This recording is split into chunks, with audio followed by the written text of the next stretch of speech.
Hey there, artists. Who wants to make this adorable fall squirrel with me? I've been noticing the squirrels are busy right now collecting all of their nuts and burying them so they have something to eat in the winter. Okay, so if you would like to do this project, these are the steps. I have a step-by-step paper that will show you how you can draw the squirrel. So everything that's in pink is the next steps. I will leave that up here after the video, and so if you want to draw the squirrel, then you can draw it too, or any animal. To save time on the video, I've already drawn the squirrel by following these steps. Always draw in pencil, you know this. Always draw in pencil. And make sure you like it, and once you like it, that's when you can Sharpie. Draw light until you got it right. Then go darker or trace with marker. So I already have this squirrel, and before I do anything else, I'm going to add some texture, some little fur texture. I kind of have them straight in the middle if you want to really fancy, and then have it kind of going out from there. I don't know if you can tell that it's kind of like that. It doesn't really matter. I just like to get a little fancy. And for the tail, even though a lot of times their fur is not quite this long, again, I'm just using the brown. You could use different kind of browns, would even make it more interesting. I'm going fast for the sake of the video, but this is your art. You should take your time with it. You could add texture on the top of the acorn. And because I'm going to end up painting everything brown, because squirrels are usually brown, although I've seen some white squirrels lately in my neighborhood. Have you ever seen a white squirrel? They're pretty beautiful. And I know other places have gray or black squirrels, but most of ours are kind of like a brownish gray. So I'm going to color in that part of the acorn really dark. And now I'm going to set my brown crayon aside because I'm going to use watercolor to paint my squirrel.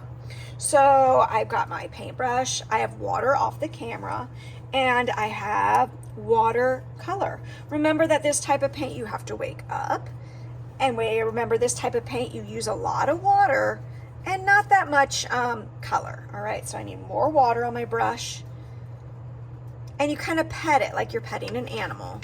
I know this one looks like it's really running out a lot, but actually there's plenty of brown, and even the other colors, when they look like they're running out, there's still a lot in there. Watercolor you don't need much of. It's tempera, that's the one that you need lots of. But for the most part, when we use watercolor, you just need a little bit. All right, so, oops, I accidentally made a mistake. I covered up the white part of the eye. Oh no, what should I do? No problem, I could just make it a beautiful, oops. Maybe when it dries, I'll use like a white crayon or white colored pencil or white oil pastel or white anything, even a paper cutout, and like a paper punch cutout, and I could add the white of the eye back or just let it be, all right? So mistakes are gonna happen, no problem. Oh, I did it again, oops, that's okay. All right, so I'm going kind of quick for the sake of the video. I think you're really gonna like learning how to put these trees in the background. I only used a pencil, so I'm gonna turn my paper to the side because I think it's easier. And I'm going to make large trunks with instead of the side of my pencil like this, I could draw the shape really, really lightly. I might exaggerate how dark so that you can see it better on the video. Just 2 parallel sticks. And then I'm gonna color it in lightly. Try not to be sloppy. I'm only going to do 1 tree. Maybe I'll draw 1 more, but I'm only going to actually color 1 for the sake of the video. I recommend doing 3 or 5. Notice I didn't say 4 or 2. Things look better when you do them in odd numbers in art. So if you're going to put trees, well, you need to put trees because it's the best part. I would do it in an odd number. Okay, that looks okay, but not as good as when I use my finger. And your finger can work as a blending tool because pencil, it's not perfect, but it does blend. And I'm making sure just to drag my fingers back and forth, not side to side. You might get a little Tin Man finger, it's a little silver. Then I can go ahead and I could add some branches. Branches always go up and out like that. Thicken them up so they're not just little baby sticks. Thicken them up so they're not just little baby sticks. And do the same technique. You can even add more branches. Pretty neat, huh? Doesn't that look great? And then you would go on, again, I'm not going to finish, to make more trees. Yes, they can go right over other trees.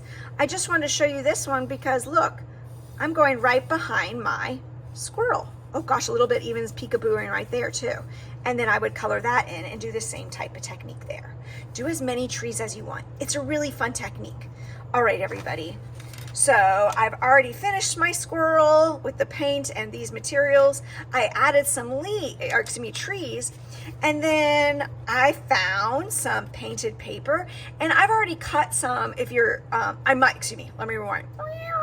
I might have already cut some for you, but if I haven't cut some leaves for you, you can make your own painted paper, or you can find paper scraps that are already fall colors like orange and red and yellow. So I've already have some that are cut, and I can arrange them. I don't want to put them on the squirrel's face, but I like a lot at the top, like it's falling or coming from the trees, and a lot at the bottom. It almost works like a frame. Now, I'm not really good at glue more than a couple on, but you can. So just a reminder that you should put glue on the smaller paper. So that's the leaves. You could probably just put a little dabble, do ya? And it's okay if it covers things. I probably wouldn't have it cover like the face of my squirrel or anything, but you can have them wherever you want. And the leaves can also overlap. So you can have it, well, that one's too close in color. I don't want to do that. Maybe this one because it's different. I like it when they're different. Gosh, here's another piece of advice that might help you out. When you flip it over to add glue, don't do what I just did and put it on here. A lot of you are going to accidentally get on here, on your artwork. Put it off the artwork. Does that make sense? I put the glue on the table. That way, if I accidentally get glue on here, it won't be on my artwork. That's probably going to be a good tip for a lot of you.